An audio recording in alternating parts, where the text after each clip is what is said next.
Hora de entrevista aqui no Brasil Agora. Quem está com a gente é o Caio Loureiro, advogado, que está acompanhando de perto a liberação dos jogos de azar, que a gente reportou aqui mais cedo. Caio, primeiro bom dia para você, muito obrigado pela atenção e pela disponibilidade.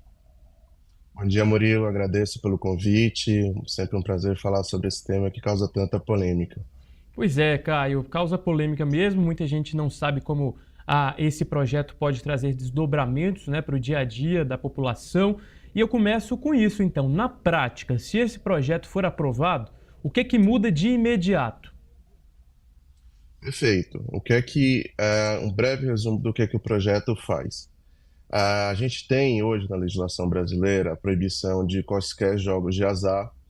É uma legislação da década de 40 do ano passado, que proíbe, salvo naqueles casos específicos em lei, até hoje a gente só tem aí autorização para as loterias, incluída aí as apostas esportivas, que é uma modalidade lotérica aqui no nosso país. E o projeto, na verdade, torna legais algumas modalidades de jogos. Quais são?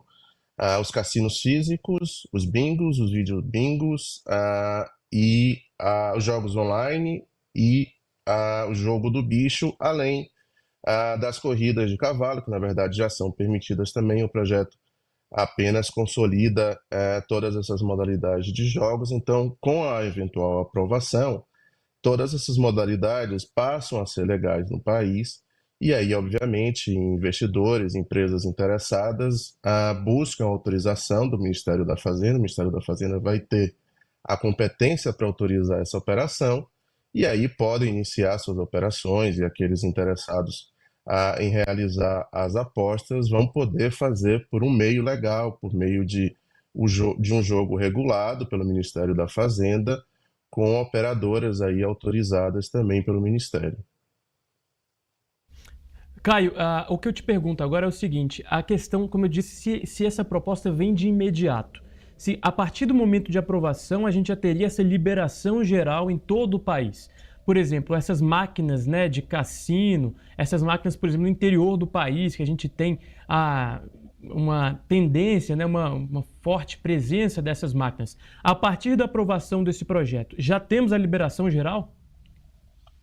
Nós temos a liberação, mas é importante deixar claro que, se porventura já existir algum tipo de operação que hoje ainda é feita ao arrepio da lei, ela não é tornada legal de imediato. O que vai ser preciso para que a gente tenha aí a legalização, vamos dizer assim, dessa operação? Aquele que faz a operação da máquina ou que quer abrir um bingo, abrir um cassino, enfim, vai precisar ter a autorização do Ministério da Fazenda.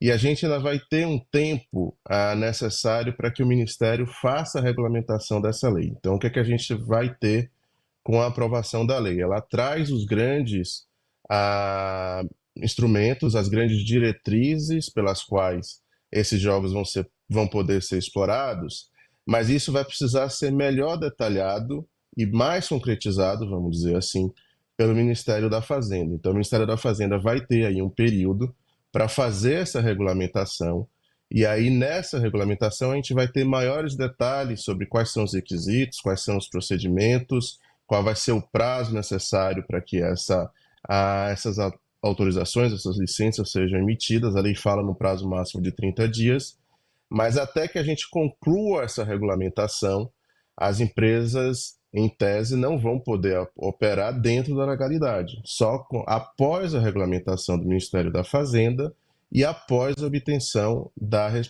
respectiva licença.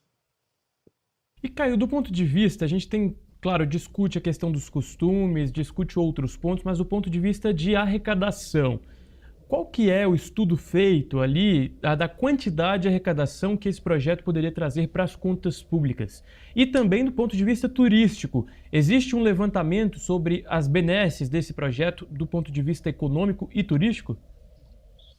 Existe sim, Murilo. Na verdade, existem vários estudos feitos. Obviamente, são estimativas, né? Até porque a gente está falando de algo que ainda não existe, então não existe uma confiabilidade tão grande assim dos números passados, mas a gente consegue ter, inclusive a partir da experiência internacional. É importante deixar claro aqui que o Brasil não está inovando ao permitir esses jogos. Na verdade, a boa parte dos países já tem legislações que permitem a exploração de jogos de azar, inclusive de cassinos, aqui do nosso lado, por exemplo, Argentina, Uruguai, também permitem. Então, o que é que o projeto prevê? Ele prevê de imediato uma arrecadação de 17% entre o valor que é arrecadado menos os prêmios pagos, ou seja, você tem aí um percentual bastante elevado, e se a gente considerar que essas apostas podem chegar a números consideráveis, obviamente você vai ter uma arrecadação muito grande para o governo federal, e a lei prevê uma série de destinações, então você vai ter destinações para o Fundo Nacional de Cultura, vai ter destinações para o esporte, vai ter destinação para o turismo, ou seja, vai ser uma fonte grande de arrecadação. E o projeto também prevê que uma parte dessa arrecadação vai ter que ser distribuída pela União via fundos de participação, tanto os fundos de participação dos estados como o fundo de participação dos municípios. Além disso, a gente tem o potencial turístico. E como é que o projeto explora esse potencial turístico? De duas maneiras. A primeira é condicionando o fato de que o cassino não vai poder existir isoladamente. Ou seja, se eu quiser ter um cassino, eu não vou simplesmente construir e vai ficar ali apenas aquele espaço para fazer as apostas. O projeto torna obrigatório que os cassinos sejam parte de um complexo de lazer e entretenimento. Em alguns casos, inclusive, de hotéis. E, inclusive, determina o máximo de ocupação que o cassino tem que ter dentro daquela área. Ou seja, a ideia é que realmente o cassino venha como um indutor de lazer, um indutor de entretenimento.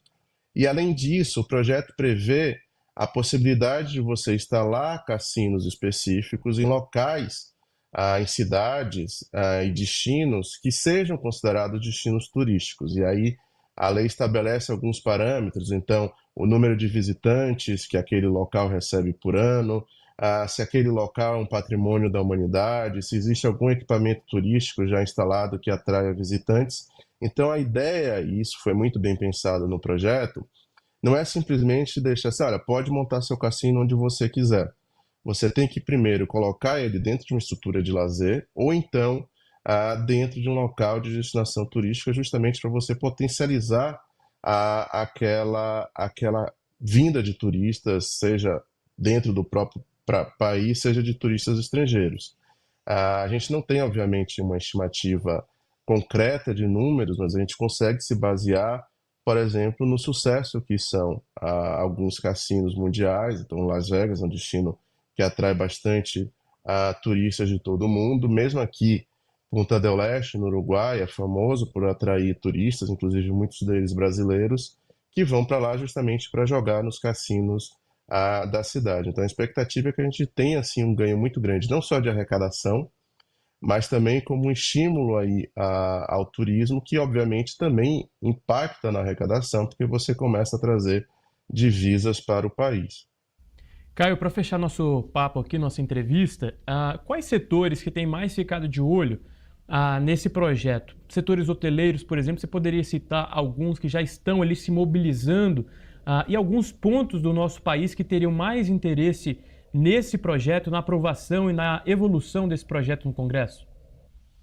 Perfeito, Murilo. Na verdade, é um projeto que movimenta diversos setores da economia, né? Não só aqui no Brasil, mas também no exterior. A gente tem, por exemplo, é importante dizer que não é um projeto feito da noite para o dia. Ele tem origem em 91, foi quando ele começa a ser discutido na Câmara dos Deputados, e ao longo desse período a gente tem investidores, tanto nacionais como estrangeiros, que estão esperando essa aprovação para poder investir finalmente aqui no Brasil.